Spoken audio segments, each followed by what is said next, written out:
আসসালামু আলাইকুম। আজকে এক্সপেরিমেন্ট করে দেখাবো দই বীজ। আমি এই ভিডিও ফলো করে সম্পূর্ণ প্রসেসিংটা করেছি। চলুন দেখি আসলে দই বীজটা ওনার মতো পারফেক্ট হয় কিনা। By the way, review of recipe চ্যানেলে সবাইকে স্বাগতম। দই বীজ তৈরি করার জন্য আমি 1 কাপ দুধ মানে 250 ml দুধ নিয়েছি। যেহেতু প্রথমবার পরিমাণে কম নেওয়ার ট্রাই করেছি। এবার এটা অনবরত নেড়ে গরম করে নেব। হালকা গরম হলে এতে 125 গ্রাম পাউডার মিল্ক অ্যাড করে মিশিয়ে নিয়েছি। দেন খুব ভালোভাবে অনবরত নেড়ে দুধটা ঘন করে নেব। দুধে যেন কোনো রকম সর না পড়ে তার জন্য অনবরত নাড়তে হবে। দুধ পর্যাপ্ত ঘন হয়ে গেছে, এখন আমি এটা নেড়ে ঠান্ডা করে নেব।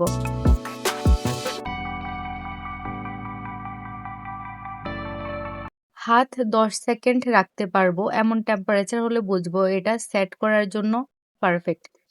উনি 5টা পদ্ধতি দেখিয়েছেন, আজকে আমি শুকনা মরিচ দিয়ে করব, পরে বাকিগুলো ট্রাই করে দেখাবো একটা একটা করে। এবার একটা স্টিলের বাটিতে দুধটা ঢেলে এতে 4টা শুকনা মরিচ পরিষ্কার করে বোটা সহ দিয়ে ঢেকে দিলাম। এখন এটাকে একটা পাতিলে 11 থেকে 12 ঘন্টার জন্য ঢেকে রাখবো এবং একটা উষ্ণ জায়গায় রেখে দিব। ঘরের গরম তাপমাত্রার মধ্যে রাখতে হবে বলেছিল, তাই আমি গরম তাপমাত্রার মধ্যে রাখলাম।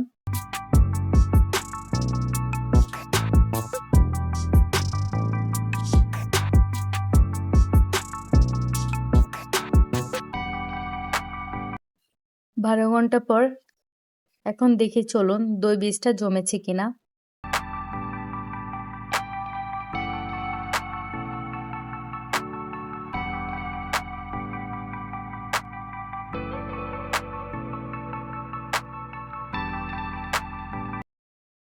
দেখতেই পাচ্ছেন এটা ভালোই জমেছে, তবে ওনার মতো পারফেক্ট হয়নি।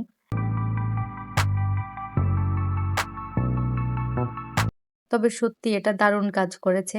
বাকিগুলো ইনশাল্লাহ দেখানোর চেষ্টা করব।